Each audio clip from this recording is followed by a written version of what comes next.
सोचने की क्षमता है या जो मौलिक चिंतन हम करते हैं, कहीं वो निर्भर ना हो जाए एआई पर। तरीके से कैलकुलेटर आया, और जो हमारी कैलकुलेशन एबिलिटी थी, जो हमारे माइंड में हम पहले कैलकुलेट कर देते थे, बहुत सारी गणनाएं कर लेते थे, कैलकुलेटर के आने पे बहुत ज्यादा कैलकुलेटर पर डिपेंड हो गए। संचार क्रांति में जो परिवर्तन आएंगे उसको पूरी तरह से अभी हम देख नहीं पा रहे हैं। और कोई भी टेक्नोलॉजी जब भी आई है मानव जीवन में, तो उसने अपने दोनों रूप सामने रखे हैं। आर्टिफिशियल इंटेलिजेंस बेसिकली है क्या, हम उसको समझने की कोशिश करते हैं।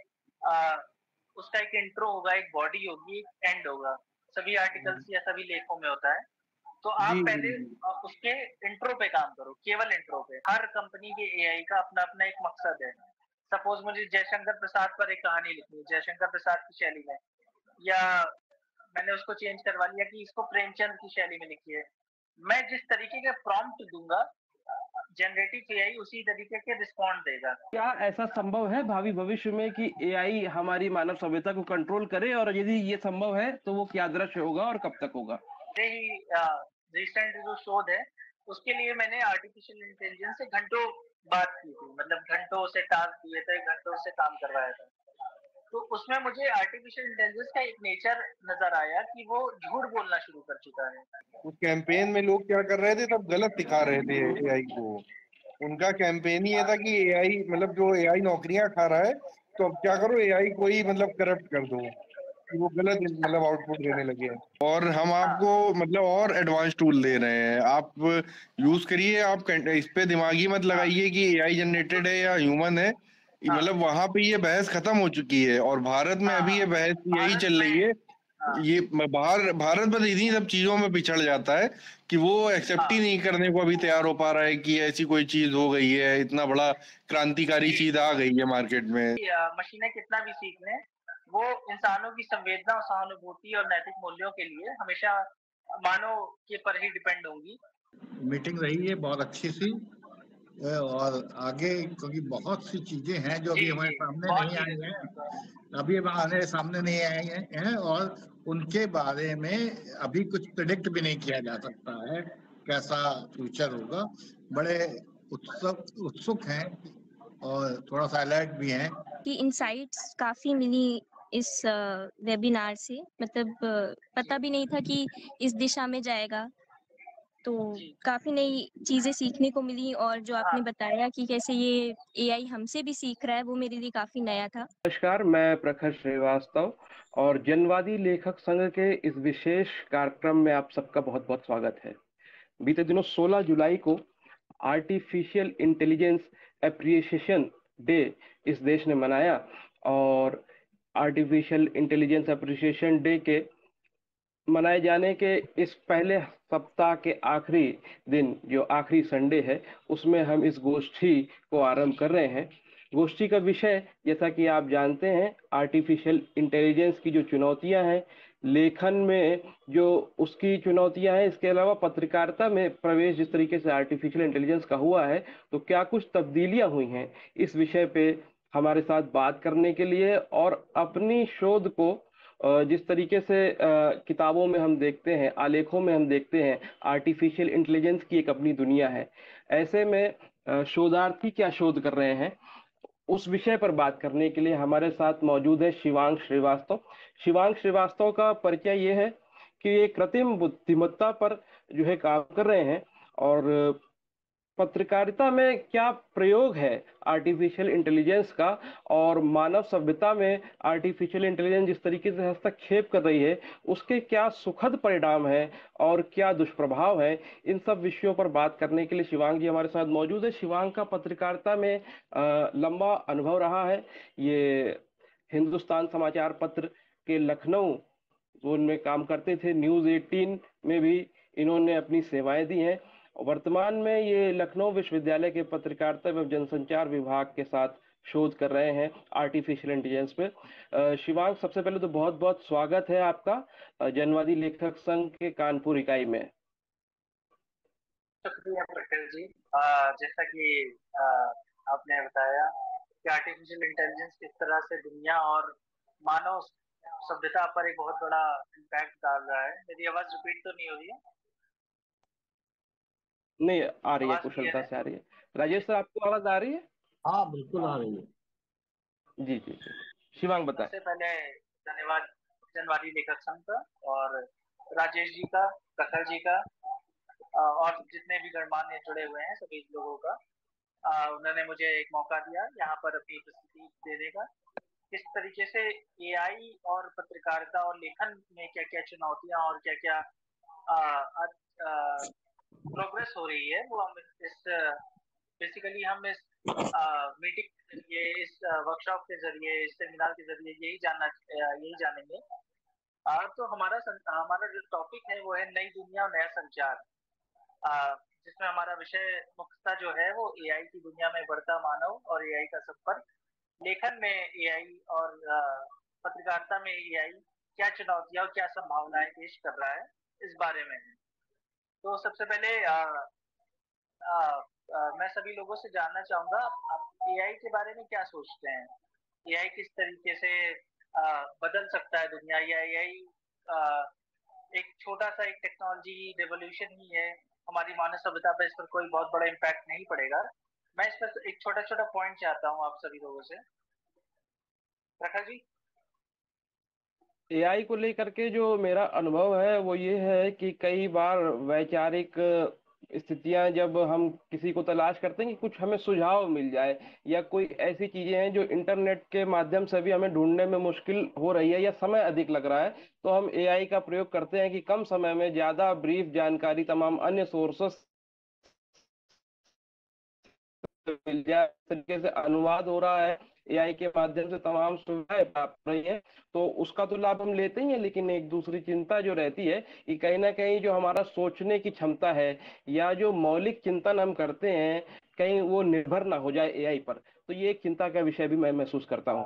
राजेश जी, आप कुछ बताना चाहेंगे? एआई को मैं एक नए युग में प्रवेश का द्वार मान रहा हूँ कि संचार क्रांति में जो परिवर्तन आएंगे उसको पूरी तरह से अभी हम देख नहीं पा रहे हैं। और कोई भी टेक्नोलॉजी जब भी आई है मानव जीवन में, तो उसने अपने दोनों रूप सामने रखे हैं। मतलब कि एक जो जिंदगी को आसान बनाता है, और एक जो उससे दुष्प्रभाव पैदा होते हैं। तो जैसे कि जब अमोनिया बनी, तो उससे आने वाली भुखमरी पे नियंत्रण हुआ। उसके पहले फसलें कम उग रही थी, और वही अमोनिया आगे प्रथम विश्व युद्ध में एक तबाही का कारण भी बनी।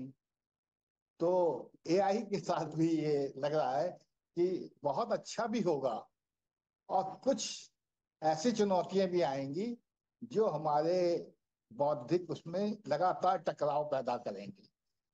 देखते हैं आगे क्या होता है, लेकिन हमें जी, हमेशा परिवर्तन अवश्यंभावी है। जीवन का एकमात्र सत्य है जो है परिवर्तन। तो और अभी हाल ही में मैं आईआईटी रुड़की गया था। हम्म, एआई एआई की वहाँ पर एक समिट थी आईआईटी रुड़की में। तो वहाँ मैंने कई प्रोफेसरों लोगों से बात की, तो उनका ये मानना था जिस तरीके से कैलकुलेटर आया, और जो हमारी कैलकुलेशन एबिलिटी थी, जो हमारे माइंड में हम पहले कैलकुलेट कर देते थे, बहुत सारी गणनाएं कर लेते थे, कैलकुलेटर के आने पे बहुत ज्यादा कैलकुलेटर पर डिपेंड हो गए। फिर उसके बाद मोबाइल और इंटरनेट जैसी चीजें आई। पहले हम चिट्ठियों में किस तरीके से एक दूसरे को चिट्ठियां लिखते थे, वो मैसेज ने उस चीज को पूरी तरीके से बदल दिया। मोबाइल फोन के आने पे पहले हम लोग टेलीफोन थे, जब हम लोगों के नंबर नोट करते थे, लोगों के नंबर हम घरों में भी सबके नंबर हमें याद होते थे। मगर अब क्या है, फोन बुक और इन चीजों के आने से अब हमें नंबर याद नहीं रखने होते, और अब हमारी याद रखने की क्षमताएं भी धीरे धीरे कम हो रही हैं। तो उसी तरीके से आर्टिफिशियल इंटेलिजेंस भी एक तरीके का एक असिस्टेड टेक्नोलॉजी हम इसको कहेंगे, जो धीरे धीरे हमारे कॉग्निटिव स्किल, जो बौद्धिक कुशलता है, उसको किसी तरह चेंज कर सकता है। मगर अभी इस पर बहुत सारे शोध हो रहे हैं कि यह किस तरीके से इस चीजों को चेंज करेगा आर्टिफिशियल इंटेलिजेंस तकनीक, मतलब बेसिकली। तो मैं शुरू करता हूँ कि आर्टिफिशियल इंटेलिजेंस बेसिकली है क्या, हम उसको समझने की कोशिश करते हैं। तो आर्टिफिशियल और इंटेलिजेंस एक मशीनों की तरह। हेलो। जी, सुन रहा हूँ, आवाज आपकी आ रही है हाँ शिवांग, कंटिन्यू हाँ करें। हाँ, ठीक है। हाँ, तो आर्टिफिशियल इंटेलिजेंस का मतलब ये है कि हम मशीनों को इंसानों की तरह सोचने और समझने की एक काबिलियत दे रहे हैं। ये न्यूरल नेटवर्क और मशीन लर्निंग जैसी तकनीकों के जरिए ये पॉसिबल हुआ है। किस तरीके से आर्टिफिशियल इंटेलिजेंस, किस तरीके से तकनीक धीरे धीरे इंसानों की तरह सोच और समझने की काबिलियत रखने जा रही है। तो इसे हम कुछ इस तरीके से समझते हैं, जैसे एक मशीन को हम 100 बिल्लियों की फोटो दिखाते हैं कि बिल्ली की आंख ऐसी होती है, बिल्ली की नाक ऐसी होती है, बिल्ली के कान ऐसे होते हैं। इस तरीके से हम अलग अलग 100 तरीके की बिल्लियां उसे फोटो फीड कराते हैं।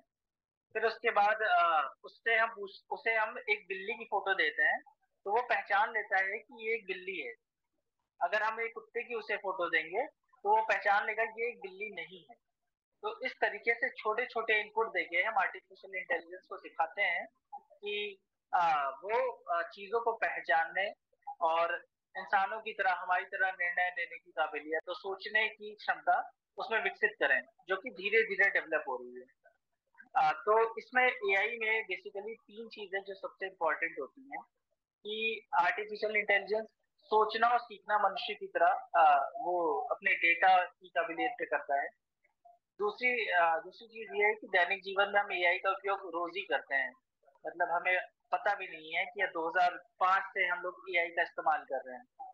जैसे आप जब किसी क्रिकेट को मैच को देखते हो, तो क्रिकेट मैच में कैसे ऑटोमेटिक स्कोर अपडेट हो जाते हैं टेलीविजन पे, मोबाइल फोन्स पे। तो वो आर्टिफिशियल इंटेलिजेंस की ही एक तकनीक है। जब हम व्हाट्सएप पे कुछ बोलते हैं और व्हाट्सएप उस चीज को टाइप करता है टेक्स्ट टू स्पीच के जरिए, तो वो भी एक आर्टिफिशियल इंटेलिजेंस की तकनीक है। मगर चैट जीपीटी, बार्ड, जेमिनाई जैसे सॉफ्टवेयर के आने के बाद ये तकनीक एक पूरी तरह इसने उहापोह और या कहेंगे तबाही टाइप मचा दिया है। हम बात करते हैं कि लेखन में आर्टिफिशियल इंटेलिजेंस किस तरीके से अपना योगदान दे सकता है। तो आर्टिफिशियल इंटेलिजेंस बेसिकली क्या करता है कि वो अगले शब्द को पूर्व में निर्धारित कर लेता है। जैसे अगर मैंने उससे कहा मेरा नाम शिवांग श्रीवास्तव और उसको इतना भेज दिया मैंने, तो वो मेरा नाम शिवांग श्रीवास्तव है शब्द को वो कंप्लीट कर लेगा। अभी आर्टिफिशियल इंटेलिजेंस इस तकनीक के जरिए हमारे साथ इंटरेक्ट कर रहा है। दूसरी चीज है कि आर्टिफिशियल इंटेलिजेंस बहुत सारी चीजों में जिसमें ट्रांसलेशन हो गया, भाषाई अनुवाद हो गया, ऑटो सजेशन, हमारे भाषा में अगर कोई त्रुटि है तो उसको सही कर सकता है। इस तरीके की चीजें अभी आर्टिफिशियल इंटेलिजेंस में धीरे धीरे आर्टिफिशियल इंटेलिजेंस क्या प्रभाव डाल रहा है। लेखन, पारंपरिक जो लेखन था वो हमारे हमेशा से एक इंसानी सभ्यता का एक मूल अंग रहा है। मगर आर्टिफिशियल इंटेलिजेंस ने इसको कई मायनों में और कई चीजों में बदल दिया है। जैसे शोध कार्यों में, रिसर्च करने में और तथ्यपरक आर्टिकल लिखने में और अपनी भाषा को दोबारा से दुरुस्त करने में, ट्रांसलेशन के कार्य में और बहुत सारी ऐसी चीजों में। तो आर्टिफिशियल इंटेलिजेंस बेसिकली आज से 5 साल या 6 साल पहले केवल ट्रांसलेशन और करेक्शन और ग्रामर करेक्शन इन सभी चीजों में यूज हो रहा था। मगर चैट जीपीटी और जेमिनाई जैसे सॉफ्टवेयर आने के बाद ये पूरी तरीके से बदल गया है। अब आर्टिफिशियल इंटेलिजेंस खुद के एक लेख लिख सकता है। तो अब वो जटिल मानविकीय भाषा, जैसे अब वो भोजपुरी भी समझ रहा है, वो बंगाली भी समझ रहा है, वो हिंदी भी समझ रहा है, वो सभी भारतीय भाषाएं और भारतीय डायलेक्ट समझने की कोशिश करता है। आर्टिफिशियल इंटेलिजेंस इस वक्त कॉग्निटिव ऑफलोडिंग, जैसे मैं बात करूं कि अगर मैं कहूं अपने दोस्तों से कि मुझे बहुत गर्मी लग रही है, तो वो जाकर फैन ऑन कर देंगे। मैंने उन्हें फैन ऑन करने के लिए नहीं कहा, मगर वो फिर भी उसे मेरी मेरा इंटेंट समझ के वो उसे ऑन कर देंगे। तो आर्टिफिशियल इंटेलिजेंस भी इसी तरीके से आज काम कर रहा है कि वो जटिल मानवीय भाषा जो हमारी इंटरपर्सनल कम्युनिकेशन है, इंट्रापर्सनल कम्युनिकेशन है, इन सभी चीजों में आज डील कर रहा है। आर्टिफिशियल इंटेलिजेंस की पत्रकारिता में हम बात करें तो स्वचालित रिपोर्टिंग, जैसे ऑटोमेटिक रिपोर्टिंग में वो यूजफुल हो रहा है। जैसे शेयर मार्केट की एनालिसिस हो गई कि शेयर पल भर में बदल जाते हैं, पल भर में उनके प्राइसेस बदल जाते हैं, अपडेट देनी होती है वेबसाइट्स पे कि क्या उनका ग्राफ चल रहा है, क्या चीजें हैं। उसमें आर्टिफिशियल इंटेलिजेंस का ही पूरा रोल है कि वो शो करता है कि अभी क्या उसको इंटरनेट से कनेक्ट करके कि अभी क्या दाम चल रहे हैं शेयर के, या अभी क्या उसकी स्टैटिस्टिक्स चल रही हैं।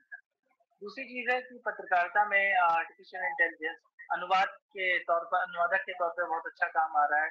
वॉइस टू टेक्स्ट इंस्क्रिप्शन जो व्हाट्सएप का एक फीचर है और स्मार्टफोन्स का एक फीचर है कि आप बोलते हो आर्टिफिशियल इंटेलिजेंस उसे हिंदी या इंग्लिश में जैसे आप जिस भाषा में बोल रहे हो वो उसे टाइप करके दे देता है। तीसरी चीज है कि आर्टिफिशियल इंटेलिजेंस आज फैक्ट चेकिंग के एक बहुत बेहतरीन टूल के रूप में काम कर रहा है। मैं थोड़ा प्रैक्टिकल चीजों से अब शुरू करता हूँ कि मैं बेसिकली आप में से सभी लोग चैट जीपीटी और ग्रॉक और आर्टिफिशियल इंटेलिजेंस जैसे सॉफ्टवेयरों से जानते हैं, मतलब वो कभी यूज किया है आप लोगों ने? क्या बता सकते हैं? सर बहुत अच्छे से यूज कर रहा हूँ और बहुत मतलब जीवन में इससे बदलाव आ गया है। अच्छा, तो मैं बेसिक से शुरू करता हूँ कि अभी क्या क्या ये काम कर सकता है और क्या क्या इसकी काबिलियत है। तो जैसे मैं चैट जी, इस वक्त मेरी स्क्रीन दिखाई दे रही है आपको चैट जीपीटी पे।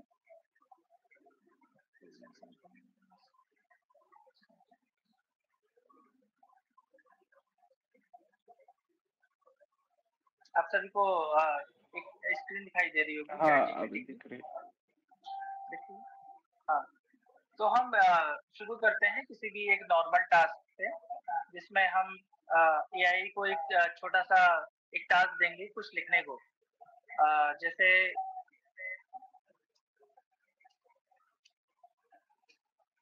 जैसे मैं इसे 3 सिनेरियो देता हूँ कि एक पेड़ है, एक गांव है और एक स्त्री है। इस पर एक कहानी बनाने को मैं इसको दे रहा हूँ।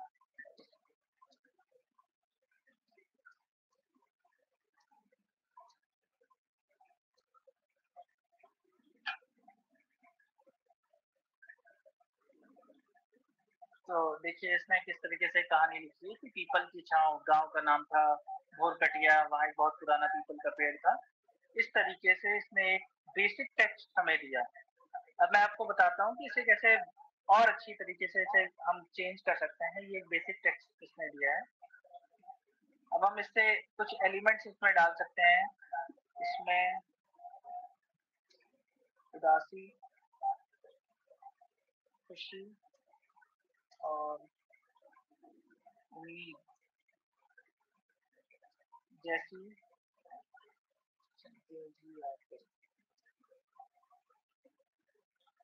तो इसने कहानी में थोड़ी सी भावनात्मक गहराई देते हुए उस कहानी को अपने तरीके से थोड़ा सा चेंज कर दिया।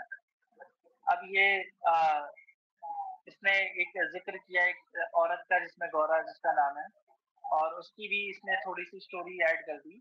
तो इस तरीके से हम चैट जीपीटी के किसी भी रिस्पॉन्स को अपने हिसाब से चेंज और बदल सकते हैं जैसी हमें चाहिए। जो भी हमें चाहिए चैट जीपीटी से जो रिस्पॉन्स चाहिए हम उसे उस तरीके से चेंज कर सकते हैं।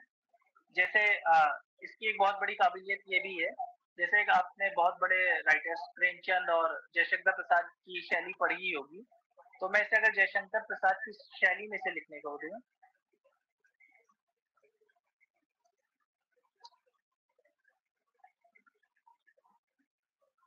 तो इसने उनकी जो क्लिष्ट हिंदी और कई सारी चीजें अपनाकर एक उनकी शैली में लिखने की कोशिश की है, जयशंकर प्रसाद की शैली में, कि संध्या का स्वर्णिम आभास धीरे धीरे गगन के श्यामल पट पर फैल रहा था। तो ये एक बेसिक जो कहानी हमने शुरू की थी, जो एक बेहद ही क्या बोलेंगे बचकानी थी कि गांव का नाम था भोरकटिया, वहां एक बहुत पुराना पीपल का पेड़ था। इस तरीके से जो कहानी शुरू हुई, हमने तीसरे प्रॉम्प्ट में उसे एक लिटरेचर के पीस में बदल दिया कि संध्या का स्वर्णिम आभास धीरे धीरे गगन के श्यामल पट पर फैल रहा था।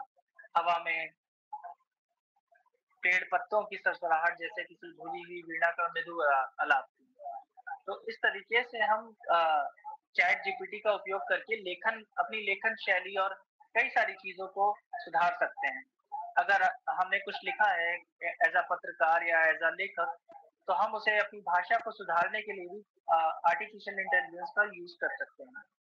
तो इस तरीके से हम आर्टिफिशियल इंटेलिजेंस का उपयोग करके ऑटोमेटिक लेखन और भाषा को चेंज करना, तथ्य जांच करना, इन चीजों के लिए यूज कर सकते हैं। नेक्स्ट है कि हमारे लिए क्या अवसर पेश करता है आर्टिफिशियल इंटेलिजेंस। तो ये हमें बेहतरीन गति बाकी और सुविधा पार्टिसिपेंट्स को दिख रही है ना? अंकित भैया आपको विजिबल है और ऑडियो है।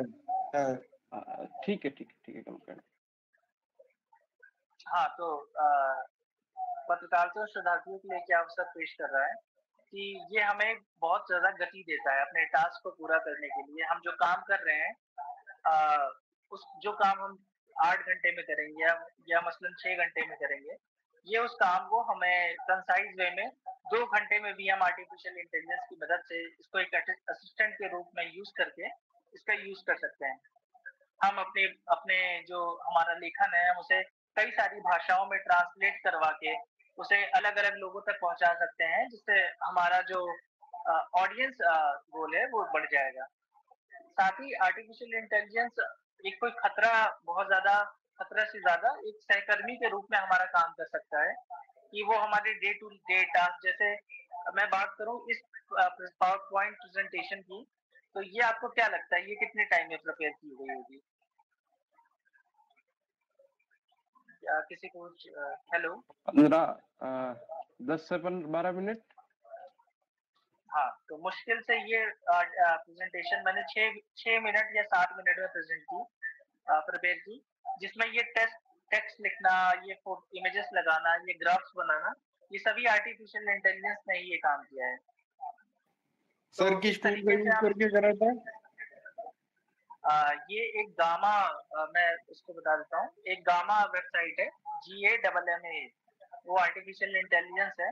उसे आप इनपुट देंगे कि आपको पावर पॉइंट प्रेजेंटेशन में क्या चाहिए, तो वो फ्री में आपकी ये power point presentation with images और विथ जो भी चीजें हैं आपको चाहिए वो उसके हिसाब से बना सकता है।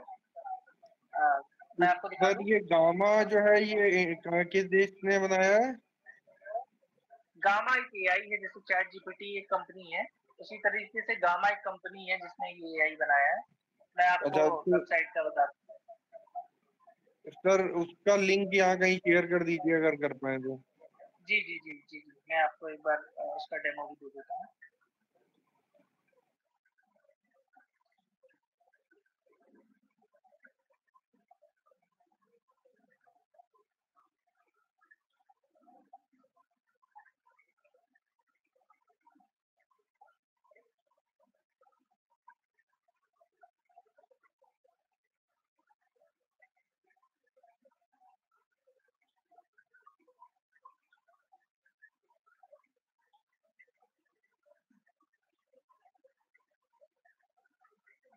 आप सबको एक बेसिक ब्राउजर दिख रहा होगा। जी। इसमें मैं गामा प्रेजेंटेशन, जैसे चैट जीपीटी कंपनी है तो गामा कंपनी में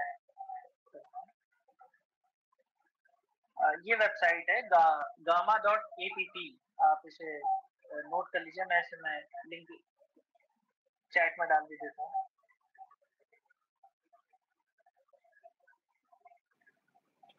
सर कोई आपको ऐसा टूल मिला हो जो आपको लगा हो बहुत उपयोगी है, मतलब नया कुछ आपने कहीं किसी तरीके का कुछ यूज करा हो चैट जीपीटी में, ऐसा कोई फीचर जो आपको लगा हो कि ये बहुत नया या बहुत अच्छा है? जी, चैट जीपीटी ने और ग्रॉक ने एक नया फीचर अभी इंट्रोड्यूस किया है, जेमिनी के पास भी है। वो है डीप सर्च का एक ऑप्शन है। वो महीने में आपको 5 ऐसे सर्च देते हैं कि आप उससे पूरी 7,000 से 10,000 वर्ड का कोई भी आर्टिकल, तथ्यपरक कुछ भी आप उससे सर्च कर सकते हो। जैसे अभी सर लिमिटेशन पे आपको क्या लगता है कि ये मतलब टूल कितने, इनकी लिमिटेशन कहाँ पे आ जाती है? जैसे मुझे लगता है जब मैं कंटेंट क्रिएट कराना चाहता हूँ कुछ, तो वर्ड लिमिट में ये फंस जाते हैं। मैंने इसका प्रीमियम भी चलाया है चैट जीपीटी का, तो अगर आप लॉन्ग फॉर्म कंटेंट बनवाना चाहें इससे तो ये फंस जाता है। जी, तो उसी के लिए इन्होंने ये फीचर अभी लाया है, ये डीप सर्च का जो इन्होंने ऑप्शन लाया है।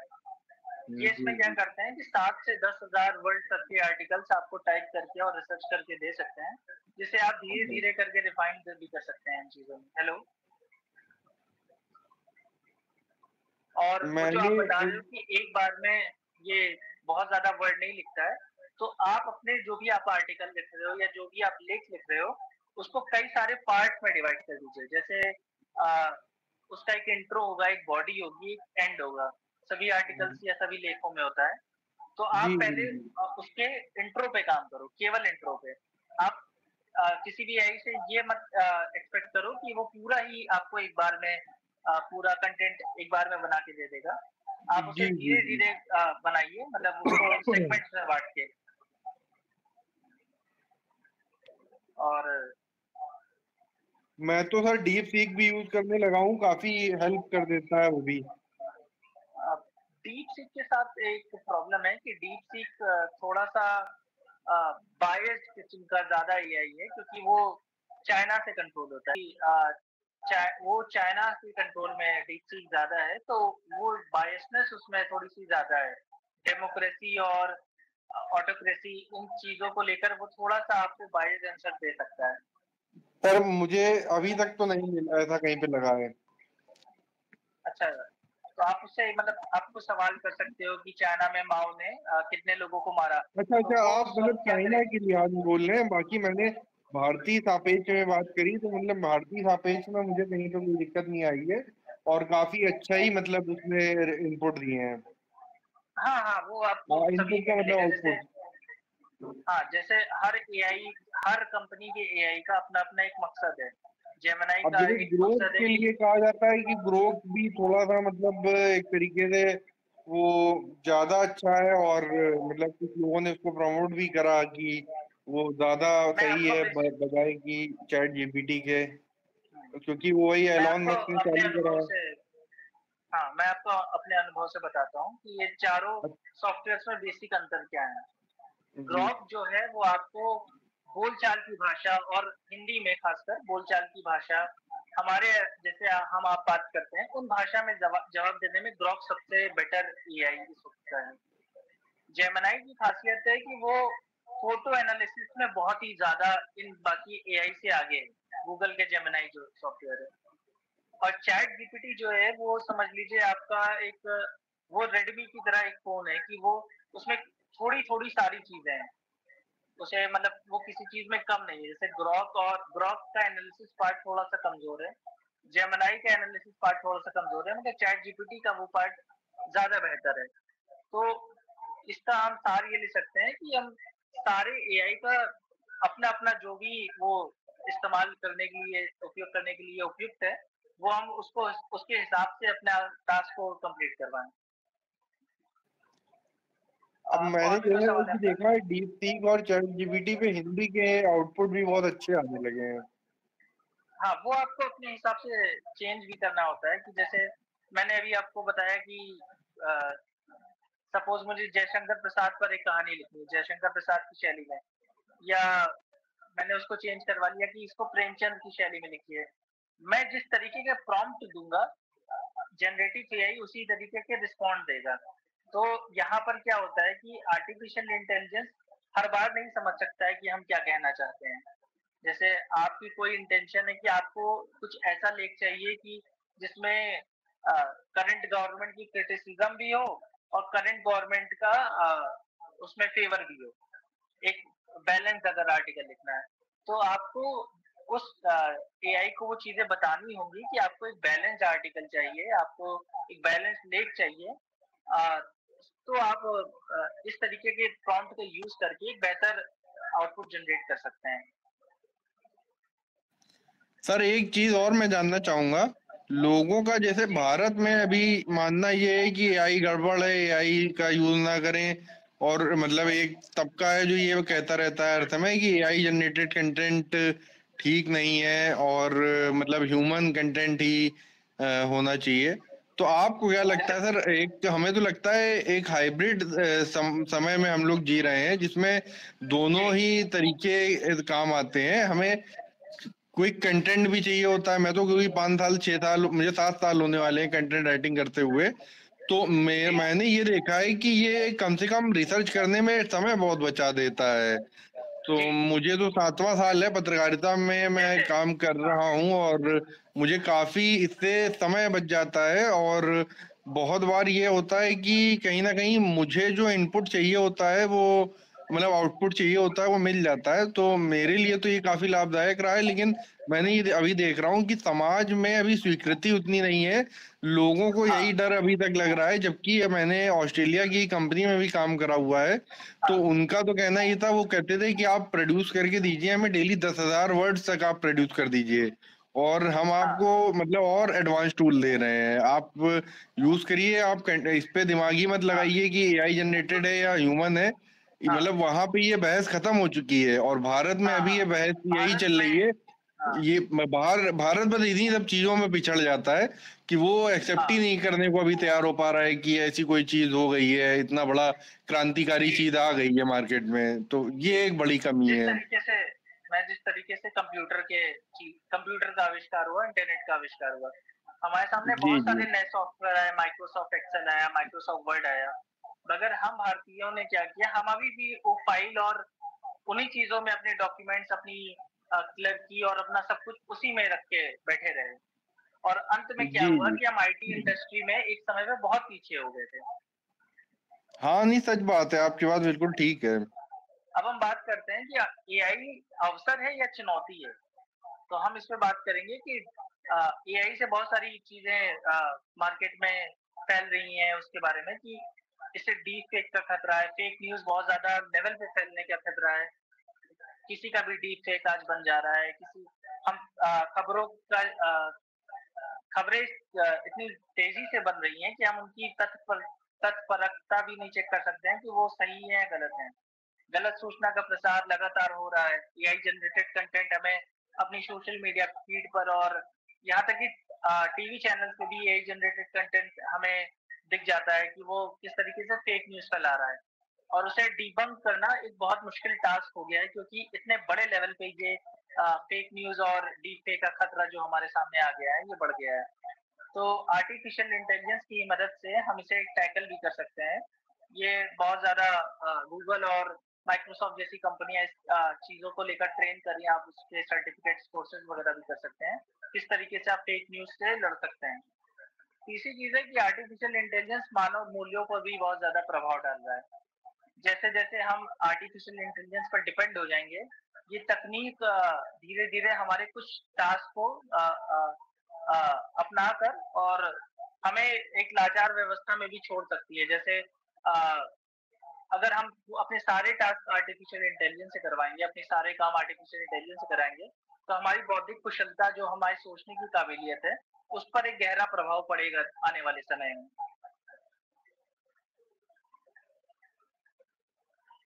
आखिर में मैं बताना चाहूंगा कि आर्टिफिशियल इंटेलिजेंस को हम एक इक्विपमेंट या एक औजार की तरह यूज कर सकते हैं, क्योंकि एक बहुत शक्तिशाली इक्विपमेंट है हमारी लाइफ के लिए। मगर हमें कैसे इसका उपयोग करना है, ये इसकी लिटरेसी कैसे पानी है, ये एक समझ और सीखने का विषय है। हम टाइम लेकर आर्टिफिशियल इंटेलिजेंस के साथ अपना समय व्यतीत करके इन चीजों को, एआई लिटरेसी के बारे में सीख सकते हैं। और आखिर चीज है कि मशीनें कितना भी सीख लें, वो इंसानों की संवेदना, सहानुभूति और नैतिक मूल्यों के लिए हमेशा मानव के पर ही डिपेंड होंगी। तो तकनीक और मानव जो है वो साथ में इंटरेक्ट करके ही एक बेहतर कल का निर्माण कर सकते हैं। अकेले तकनीक या अकेले इंसान आज के युग में अपने एक बेहतर कल का निर्माण शायद ना कर पाए, जो आर्टिफिशियल इंटेलिजेंस जैसे उपकरणों की मदद से वो कर सकता है। तो प्रखर, ये पीपीटी का अंत हो गया है। हेलो जी जी। हाँ, ये पीपीटी का अंत हो गया है। तो अगर कुछ प्रैक्टिकल एक्सपीरियंसेस करने हैं या कोई सवाल जवाब करने हैं तो फिर उसके लिए ओपन है। हाँ, अभी हमारे साथ अंकित जी जुड़े हैं, खुशी जुड़ी हुई हैं, और राजेश सर भी हमारे साथ काफी समय से जुड़े हैं। तो आपका जो भी डिस्कशन का जो कुछ सवाल है?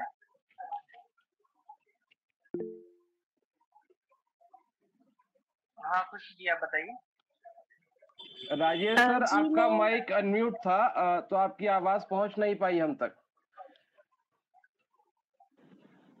नहीं, थैंक यू, बहुत अच्छे से आपने वो किया।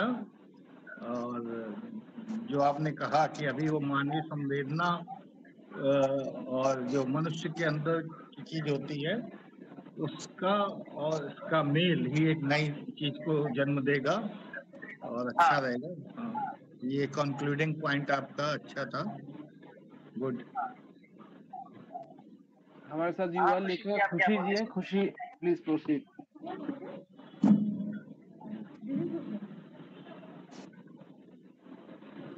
जी मेरा ये सवाल था कि जैसे हम मीडिया में देख रहे हैं कि एक विचारधारा के, एक आइडियोलॉजी के टर्म्स में ही सारे न्यूज़ इवेंट्स इंटरप्रेट किए जाते हैं, तो क्या जी इसकी भी संभावना है कि एआई भी आगे चलकर ऐसा कर सकता है, क्योंकि वो भी सारे हाँ आर्टिकल्स की समरी ही देता है। जी जी। तो ये मतलब मोस्ट प्रोबेबली यही हो रहा है कि आर्टिफिशियल इंटेलिजेंस भी एक तरीके का बायस्ड कंटेंट हमारे सामने परोस रहा है कि वो सारी भारतीय न्यूज वेबसाइट्स पर जाता है, मगर जो कंटेंट उसे मिलता है वो एक तरीके का बायस्ड कंटेंट कभी कभी मिलता है, तो वो हमें रिस्पॉन्स भी एक बायस्ड तरीके से देगा। अब ये हमारी लिटरेसी पर डिपेंड करता है कि हम उस बायसनेस को समझ रहे हैं और आर्टिफिशियल इंटेलिजेंस को ये प्रॉम्प्ट देके समझा रहे हैं कि ये एक बायस्ड आर्टिकल है, इसे एक बैलेंस्ड आर्टिकल के रूप में हम इसे प्रेजेंट करो, देन उसका वो रिप्लाई पूरी तरीके से चेंज हो जाएगा और हम उसे अपने बेहतर चीजों के लिए यूज कर सकते हैं। इसमें आप प्रॉम्प्ट का एग्जांपल दे सकते हैं, जैसे अगर हमें फैक्ट चेक करना है या जी अनबायस्ड न्यूज़ चाहिए तो कैसे निकाल हाँ, सकते हैं? तो आप एआई को ये कह सकते हैं कि डोंट बी अनबायस्ड या डोंट बी साइकोफैन। एआई साइकोफैंसी सब रिसर्च में एक बहुत बड़ा टॉपिक चल रहा है। इसका मतलब है कि एआई का एक चाटुकारिता नेचर है। आप एआई को कहोगे कि मैं एक बहुत बड़ा उस्ताद हूँ, तो एआई कहेगा वाह आप सच में एक बहुत बड़े उस्ताद हैं। तो हमें इस नेचर के एआई के इस नेचर से लड़ना होता है, तो हम उसे एआई को हमेशा ये इनपुट देते हैं कि आप साइकोफेंटिक नेचर या अपना जो बायस नेचर है उससे इतर होके मुझे ये जवाब दीजिए, तो आर्टिफिशियल इंटेलिजेंस उससे इतर होकर आपको वो जवाब देगा। सर आपकी बात मुझे भी कुछ कुछ सही लग रही है कि ये तो हो जाता है कि वो मतलब ऐसा लगता है चाटुकारिता वाली चीज जो आप कह रहे हैं हाँ कि वो उसमें आ जाती है। हाँ वो आ जाती है, तो आप उसके लिए कई सारे प्रॉम्प्ट का यूज कर सकते हो कि आप एआई को बता दो कि जवाब में साइकोफेंसी मत दो, या आप रियल में इसका जवाब दो। तो आर्टिफिशियल या क्रिटिकल हो जाओ, जैसे मैंने कोई लेख लिखा, अब मैं आर्टिफिशियल इंटेलिजेंस से उस लेख का पूछता हूँ कि ये कैसा लिखा है, तो वो ऑब्वियसली कहेगा कि आपने तो बहुत कमाल कर दिया, या आपने बहुत अच्छा लिखा है। जी अब जी मैं जी। उससे कहूंगा कि मेरे लेख को आप क्रिटिसाइज करो, मेरे लेख को आप क्रिटिकल अप्रोच से देखो, कि आर्टिफिशियल इंटेलिजेंस को मैं कहूंगा कि इस पे क्रिटिकल अप्रोच से देखो इसे, तो वो आपकी लेख की सारी कमियां जो भी उसे नजर आ रही है वो आपको बेहतर तरीके से बता सकता है। तो इस तरीके से हम अनबायस्ड रूप में भी आर्टिफिशियल इंटेलिजेंस का इस्तेमाल कर सकते हैं।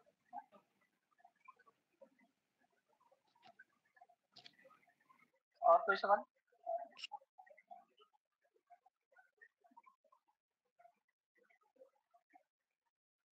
हेलो। Hello hello. हाँ प्रगति जी। हाँ शिवांग जी, एक सवाल मेरा आपसे ये था कि जैसा आपने कहा कि एआई हमसे सीखता है और हम एआई से सीखते हैं, तो इस हाँ समन्वय में जो एक दौर है कि हम रेस्टोरेंट में भी जाते हैं तो अब रोबोटिक वेटर्स आने लगे, शादियों में भी रोबोटिक वेटर्स आने लगे, तो एक हाँ दौर चल रहा है। तो क्या ये जो हम देखते हैं कि एक पिक्चर बनती है तो उसमें चित्ती रोबोट होता है, तमाम तरीके के इंस्टाग्राम पे रील्स आते हैं कि एआई जो है ह्यूमन को कंट्रोल करेगा, क्योंकि आप इस विषय पे शोध कर रहे हैं, हाँ तो क्या ऐसा संभव है भावी भविष्य में कि एआई हमारी मानव सभ्यता को कंट्रोल करे, और यदि ये संभव है तो वो क्या दृश्य होगा और कब तक होगा? ठीक है। तो इसका मैं एक एग्जांपल दूंगा कि मेरे ही रिसेंट जो शोध है उसके लिए मैंने आर्टिफिशियल इंटेलिजेंस से घंटों बात की थी, मतलब घंटों से टास्क दिए थे, घंटों से काम करवाया था। तो उसमें मुझे आर्टिफिशियल इंटेलिजेंस का एक नेचर नजर आया कि वो झूठ बोलना शुरू कर चुका है। जैसे अगर मैं उससे कहता हूँ कि इसे तुम ये 1000 वर्ड का आर्टिकल लिखो, और वो केवल 700 वर्ड का लिखता है। फिर मैं उससे पूछता हूँ कि इसे बताओ ये कितने वर्ड का है, तो वो झूठ बोलता है कि वो 1000 वर्ड का है। तो धीरे धीरे या जो लर्निंग टेक्निक्स है आर्टिफिशियल इंटेलिजेंस की, जो डेटा उसमें फीड किया जा रहा है, जो हमसे वो इनपुट सीख रहा है, तो क्योंकि मानव भी एक बहुत बड़े, हम लोग भी झूठ ही बोलते हैं अपनी जिंदगी में ज्यादातर, तो आर्टिफिशियल इंटेलिजेंस वो सारी चीजों को अपने अंदर अपना रहा है। तो मैं ये नहीं कहूंगा कि वो कभी भी राज करने या ह्यूमन सोसाइटी पे कंट्रोल करने की सिचुएशन में पहुंचेगा, मगर आर्टिफिशियल इंटेलिजेंस का एक अगर इस पे एक लगाम या एक तरीके से हमने लिटरेसी नहीं सीखी, तो ये एक तरीके से डिस्ट्रक्टिव प्रोडक्ट भी हो सकता है मानव सभ्यता के लिए, जिसका इस्तेमाल एक बुरी चीजों के लिए, फेक न्यूज के प्रसार के लिए, डीप फेक बनाने के लिए, इन तरीके की चीजों के लिए हो सकता है। एथिकल यूज पे और हमें ज्यादा सर फोकस करना होगा। यहाँ मेरा तो मानना है कि ये जो भी विज्ञान में चीजें आती हैं वो पहले गलत दिशा में ही ज्यादा इस्तेमाल होने लगती हैं, सही दिशा में तो बाद में जा पाती हैं। चोर पहले बैठे रहते हैं किसी भी चीज को कंट्रोल में लेके अपने मतलब उससे गलत करने के लिए। अब जैसे साइबर क्राइम आप देखिए इंडिया में हाँ इतनी बड़ी मंडी बन गई है कि अमेरिकन तक डरने लगे हैं। कॉल सेंटर फ्रॉड ये जो चलते हैं, मतलब इतना ज्यादा मतलब ये लोग बाहर तक परेशान करने लगे हैं कि लोग इंडियंस को अलग निगाहों से देखने लगे हैं। अभी मैं एक लेख ही पढ़ रहा था तो उन्होंने बताया कि भारतीयों ने अमेरिका को भी जाके अब वहां पे अपना मतलब एक जो हमारा नेचर है वो वहां पे इतना फैला दिया है कि उससे अब अमेरिकन भी डरने लगे हैं। हाँ, तो ये केवल भारत की मानसिकता नहीं, ये लगभग मैक्सिमम देशों की मानसिकता है। मगर एआई लिटरेसी को लेकर प्रोग्राम्स नहीं है, जैसे डिजिटल लिटरेसी को लेकर प्रोग्राम्स नहीं है। हम सोशल मीडिया पे कुछ भी लिखते हैं, सोशल मीडिया पे कुछ भी पोस्ट करते हैं, तो जिस तरीके से डिजिटल लिटरेसी पे आज काम हो रहा है भारत में, उसी तरीके से एआई लिटरेसी पे भी साथ साथ काम होना चाहिए, ताकि हम दुनिया के साथ कदम से कदम मिला के चल सके, ना कि एक पीछे रह जाए दुनिया से। सर एक सवाल ये भी था मेरा, जैसे इसको जनरेटिव एआई बोला जाता है, तो क्या जी आपको ये लगता है कि मतलब ये जो हम इसको जितना ज्यादा ट्रेन कर एक तरीके से अपनी बात बताएंगे, ये उतना ज्यादा जी मतलब जितना अच्छा इनपुट होगा उतना अच्छा आउटपुट मिलेगा? क्या ये बात जी सच जी है? ये ऑलवेज डिपेंड करेगा कि आप क्या इनपुट फीड कर रहे हो आर्टिफिशियल इंटेलिजेंस को, उसी के हिसाब से वो आउटपुट देगा। मेरा जो रिसर्च पेपर था अभी, एक कम्युनिकेशन मॉडल मैंने दिया था, वो बेसिकली इसी चीज पे था कि हम किस तरीके से अपने जो इनपुट है उसे बेहतर करके बेहतर आउटपुट को जनरेट कर सकते हैं। अच्छा अच्छा। हाँ क्योंकि ये मुझे ऐसा लगता था कि हमारे इनपुट के आधार पर ही हमें हमें मतलब आंसर अच्छा मिल सकता है। तो कहने जी का मतलब ये है कि क्रिएटर वाला रोल तो अभी भी हमारा है ही। जी जी इसमें एआई क्योंकि में भी क्रिएटर का रोल तो हम आर्टिफिशियल निभा ही रहे हैं। जी जी क्योंकि जनरेटिव एआई के अंदर खुद से सोचने या संवेदना जैसी चीजें नहीं होती हैं, वो हम केवल जितना हम उसे उसे समझा अच्छा सकते हैं। ट्रेन करेंगे उतना ज्यादा वो ट्रेन होता जाएगा कहीं ना कहीं। जी जी जी बिल्कुल। आप प्रकट क्या बोल रहे थे आप? हमारे जो लेखक संघ के कुछ पाठक हैं उनसे भी एक सवाल ये आया कि प्लेगरिज्म जो है उसको जांचने के जी लिए कौन से बेहतर टूल होंगे। और आजकल क्योंकि ऑडियो विजुअल वीडियो की दुनिया है, तो वीडियो हाँ में कई बार हमारे लेखन को जिस हिसाब की हम कल्पनाएं कर रहे हैं उसको अगर हम ऑडियो में ले जाते हैं तो हमें कुछ विजुअल चाहिए ही होते हैं। तो उन जी विजुअल्स को हम एआई के कौन से टूल से सर्च करते हैं। और दूसरा प्लेगरिज्म को लेकर के ये सवाल आया। ठीक है, तो प्लेगरिज्म वाले पे जवाब दूंगा, क्योंकि मैं रिसर्च फील्ड में हूँ, और रिसर्च में सबसे ज्यादा प्लेगरिज्म के इश्यूज आते हैं। लोग कहीं से चोरी करते हैं, कोई लेख का कुछ बिना कोटेशन के देते हैं, लेखक को सही से आप क्या बोलेंगे कॉपीराइट नहीं देते हैं, और चीजें चुराते हैं। रिसर्च में ये बहुत कॉमन वर्ड है प्लेगरिज्म, जिसके थ्रू आपकी रिसर्च और थीसिस जो है वो इवेल्युएट होती है। तो प्लेगरिज्म पकड़ने के दो तीन टूल मैं आपको बताता हूँ। एक तो क्विलबॉट एक वेबसाइट है, आप उससे पता कर सकते हो किस तरीके से आप एआई या क्या ये लेख एआई ने लिखा है या किसी इंसान ने लिखा है, या इसकी ये कहीं किसी वेबसाइट से इसका कंटेंट उठाया गया है। तो ये क्विलबॉट एक वेबसाइट है, बेहतरीन वेबसाइट है, आप इसको यूज कर सकते हैं। दूसरी चीज है जो आपने कहा कि वीडियो कंटेंट के लिए जो आपको इमेजेस नहीं मिलती हैं, उसके लिए एक पर्टिकुलर एआई है इन वीडियो। इसका इस्तेमाल आज भारत सरकार भी कर रही है। पीआईबी जैसी न्यूज एजेंसी और पीटीआई जैसी न्यूज एजेंसी भी इसका इस्तेमाल कर रही है अपने कंटेंट को जनरेट करने के लिए। इसका नाम है इन वीडियो। और दूसरी चीज है कि फोटो जनरेशन के लिए चैट जीपीटी का ही एक टूल है डॉली, DALLE। इसका इस्तेमाल आज फोटो जनरेशन के में इंडिया टुडे से लेकर अमर उजाला, हिंदुस्तान, न्यूज 18 जैसे कंपनियां भी इसका यूज कर रही हैं। सर प्लेगरिज्म के लिए आपने जैसे बताया क्विलबॉट, तो सर कॉपी स्केप को ज्यादा मेरे ख्याल से मान्यता मिली हुई है। किसकी बता रहे हैं?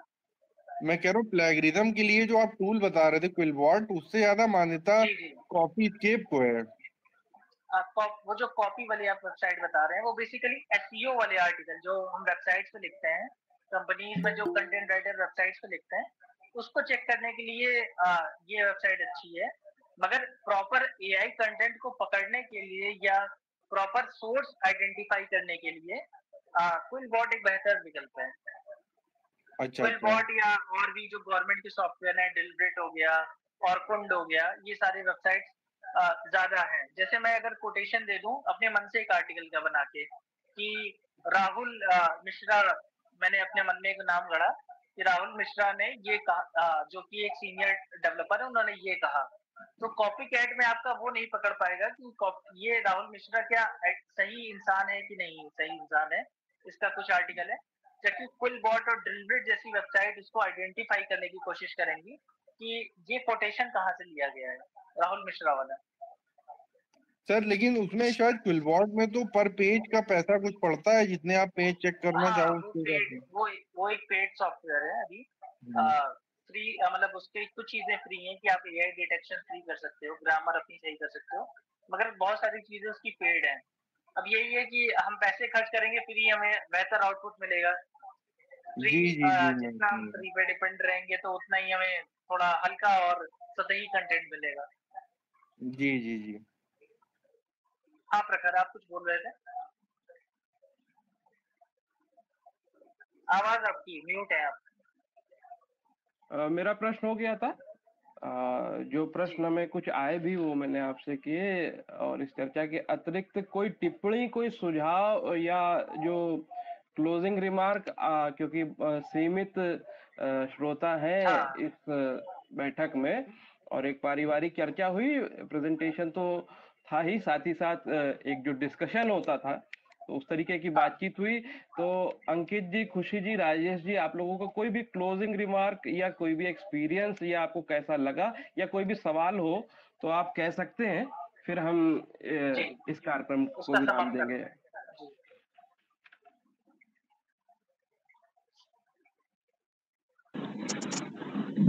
इंट्रोडक्टरी मीटिंग रही है, बहुत अच्छी सी, और आगे क्योंकि बहुत सी चीजें हैं जो अभी हमारे सामने नहीं आई हैं, और उनके बारे में अभी कुछ प्रेडिक्ट भी नहीं किया जा सकता है कैसा फ्यूचर होगा। बड़े उत्सुक हैं और थोड़ा सा अलर्ट भी हैं कि कैसा होगा। बाकी धन्यवाद आपका अच्छे से मीटिंग करने के लिए।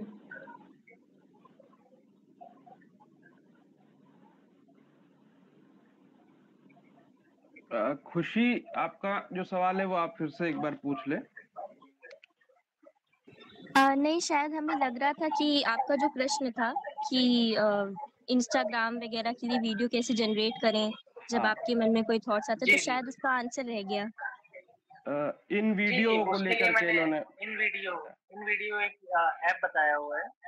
वो वॉइस ओवर से लेकर आपका जो फोटो और वीडियो का जो कंपाइलेशन है, एडिटिंग है, वो सब कुछ करके देता है। जी जी। बाकी इनसाइट्स काफी मिली इस वेबिनार से, मतलब पता भी नहीं था कि इस दिशा में जाएगा, तो काफी नई चीजें सीखने को मिली। और जो आपने बताया कि कैसे ये एआई हमसे भी सीख रहा है, वो मेरे लिए काफी नया था, तो उसके बारे में अब इंटरेस्ट आया और लगता है पढ़ना पड़ेगा उस बारे में।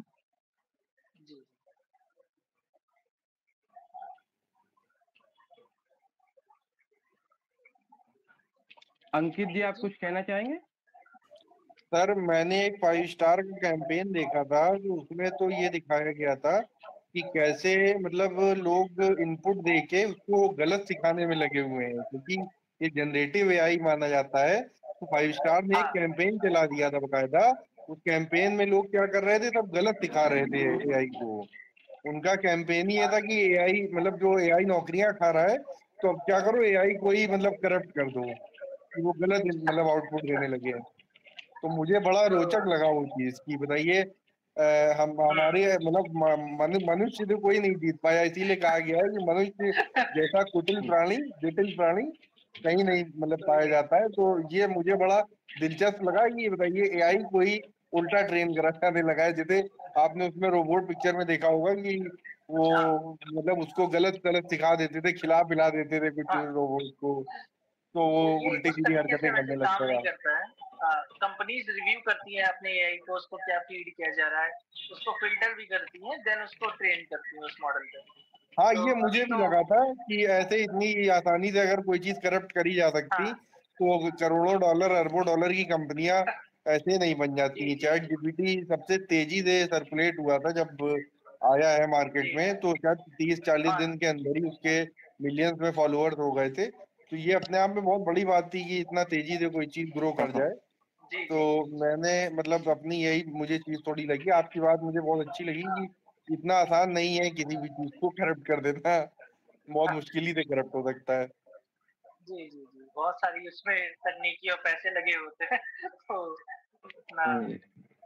तो अब हम इस तो कार्यक्रम को प्रखर विराम मैं देते हैं। इसका, हाँ, सबसे मैं आप कुछ, आखिर में जी कुछ बोलना चाहता हूँ कि जी जी आर्टिफिशियल इंटेलिजेंस और मनुष्य जो है, जो हम इंसान है, वो एक दूसरे के एक सहयोगी के रूप में बेहतर तरीके से काम कर सकते हैं।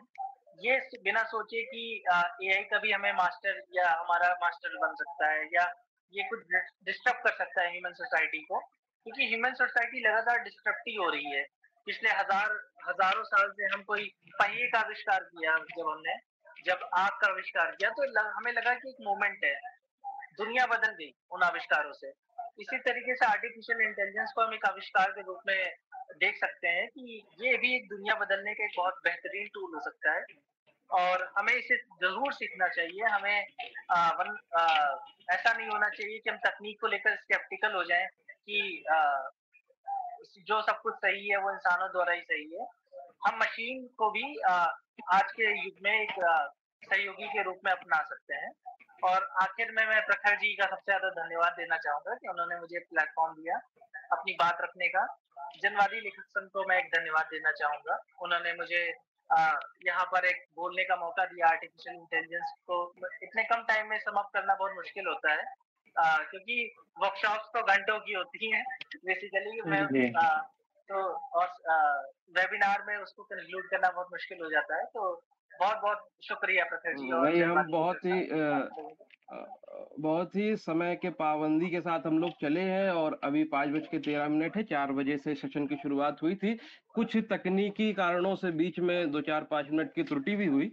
जो भी लोग आए हाँ वो मुझे लगता है कि संतुष्ट होंगे आपकी बातचीत से। और जो बात आपने कही शिवांग जी, कि एक मूवमेंट होता है कि जब पत्थर टकरा करके चिंगारी निकलती है तो आग पैदा होती है और मानव सभ्यता को लगता है ये कुछ नया हुआ है। वैसा ही एक जी मूवमेंट एआई के दौर में हमारे सामने है। ये मूवमेंट काफी मजेदार जी है, क्योंकि जब कंप्यूटर का युग आया था तो भी हम देखते थे कई स्कूल्स में जी जूते जी मोजे उतार करके कंप्यूटर लैब में भेजा जाता हाँ, था कि इससे धूल चली लाइन जाएगी से तो वायरस हो जाएगा। नंबर का वेट तो होता है। एआई हमसे सीख रहा है या हम एआई से सीख रहे हैं, कौन किसको बिगाड़ रहा है या कौन किसका कितना यूटिलाइजेशन कर रहा है, ये बात समय के गर्भ में है। और लेकिन इस समन्वय में जो समझ है वो सबकी पनप रही है, एआई की भी पनप रही है, हमारी भी पनप रही है। तो भविष्य रोचक है। इस बात के साथ आपका शिवांग जी बहुत बहुत धन्यवाद। पैलागिरिज्म की आपने बात करी, साहित्यिक चोरी की, और जी एक जी रिसर्चर जो कि आजकल कहा जाता है कि वो फिर से सर्च हुई चीजों को फिर से रिसर्च हो जाती है। बहुत नए गूढ़ तथ्यों को ढूंढने के प्रयास रिसर्चर नहीं करते। आपकी ईमानदारी थी कि आपने आते ही इस वेबिनार में ये स्वीकारा कि ये जो आप प्रेजेंटेशन दे रहे हैं, ये भी आपने नहीं, आपने भी चैट जीपीटी के माध्यम से बनाया। ये आपकी ईमानदारी थी। आपने हमें Gamma, APT, Grok, Gemini, ChatGPT और तमाम ऐसे टूल्स के बारे में सीमित समय में बेहतरीन जानकारी दी। आपने घंटों जो एआई के साथ बिताए उसका सबब अपना अनुभव हमसे साझा किया। आपने दूरदर्शन, हिंदुस्तान और न्यूज नेटवर्क 18 जैसे समाचार संस्थानों के साथ पत्रकारिता का अनुभव भी लिया। अनुभव के बाद अब आप शोध की दिशा में आगे बढ़ रहे हैं। आपके स्वस्थ सक्रिय जीवन की शुभकामनाओं के साथ आपको बहुत बहुत शुक्रिया शिवांग जी, इस कार्यक्रम में शिरकत देने के लिए। शुक्रिया।